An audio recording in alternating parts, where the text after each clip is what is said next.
Oi pessoal, tudo bem? Esse é o segundo episódio da nossa série Mitos do Hardware e hoje a gente vai falar sobre o mito mais forte do mercado de hardware, que é verdade que os processadores AMD esquentam muito? Uma resposta bem rápida, bem simples, não é verdade, isso é puro mito, pura balela, tá certo? Então, mas de onde veio esse mito e por que ele é repetido até hoje? Esse mito começou na época dos processadores Athlon XP. O que vocês têm que levar em conta é que na época do Athlon XP, isso daí faz mais de 15 anos atrás, o mercado de componentes de hardware, especialmente no Brasil, não era tão sofisticado. Então o que acontecia?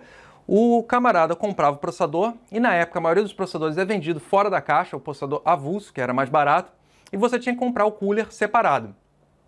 Então na hora de comprar o cooler, o usuário geralmente pegava o mais barato. E o mais barato, ele encaixava no Athlon XP, mas ele não conseguia dissipar o calor que o Athlon XP gerava. Isso porque existiam outros processadores, como o Athlon e o Duron, que usavam o mesmo socket, né, e dissipavam menos calor.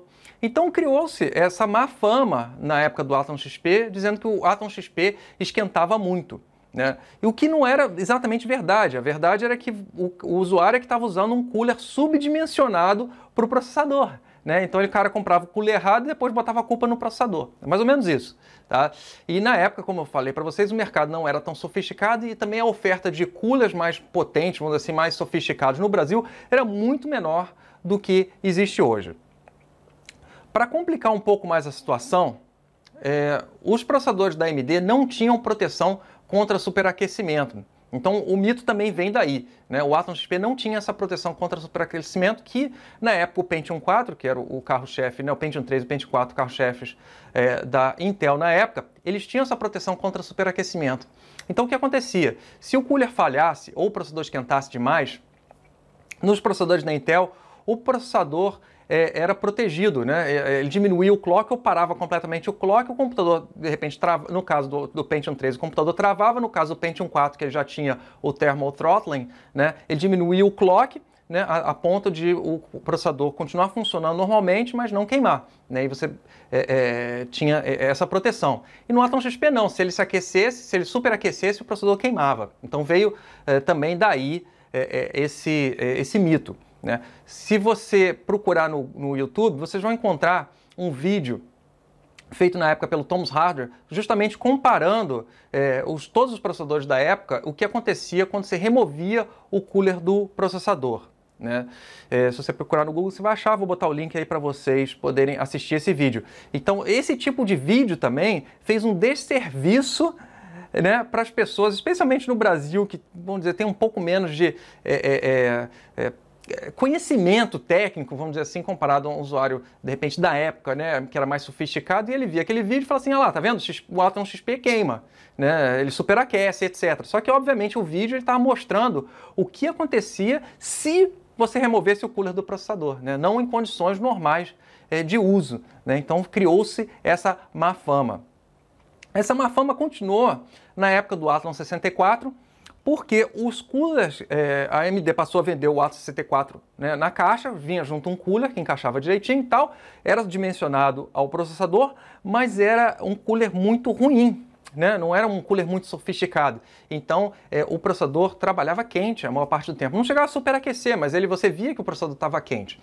E ainda para complicar mais a situação da época também, que eu estou falando para vocês de 15 anos atrás, no mercado, principalmente no Brasil, o tipo de gabinete mais comum na época era o gabinete do tipo mini-torre, que é um gabinete bem menor do que a gente tem hoje. Né? Só para vocês terem uma ideia em termos de tamanho, o gabinete mini-torre, a fonte de alimentação ficava sobre, né, assim, em cima, sobre a placa-mãe. Né? Enquanto que hoje, se você pega um gabinete que é torre média, né, a fonte de alimentação fica em cima ou embaixo da placa-mãe.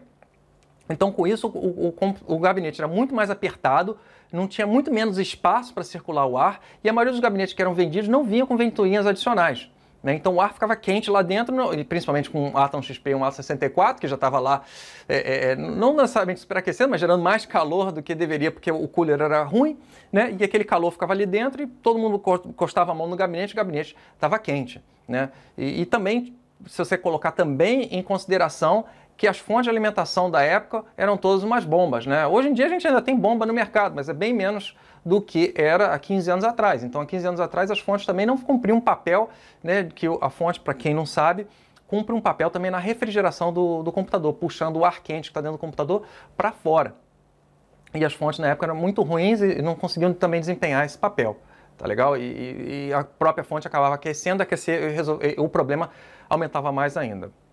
Agora, como uma observação adicional, e isso que eu acho interessante, as pessoas não discutem muito isso, o Pentium 4 Prescott, né, que foi o modelo, vamos dizer assim, mais para o final da vida do Pentium 4, ele tinha problema de superaquecimento, mas mesmo assim a Intel não ganhou a fama de fabricar processadores que superaquecem, né? É interessante como é que o mercado reage de maneira diferente. Tanto é verdade que o Pentium 4 Prescott tinha problema de aquecimento que a Intel teve que recomendar que para o Pentium 4 Prescott você tinha que usar um gabinete com uma coifa, um duto do lado que casaria em cima do cooler do processador para tirar o ar quente que saía do cooler do processador para fora pela lateral do gabinete, né? Então realmente ele aquecia bastante, né? Gerava muito calor. E como eu estou falando para vocês, a Intel chegou a criar uma especificação de gabinete específica para ser usado com o Pentium 4 Prescott. Mas, no entanto, não ganhou a fama, né? A Intel não ganhou essa má fama que nem a AMD ganhou. Então, se você escutar alguém hoje em dia, onde esse problema não existe mais, falar assim, o processador da AMD esquenta muito, manda para ele o link desse vídeo, tá certo? Porque é pura balela, é puro mito. Isso não é mais verdade. Tá certo, gente?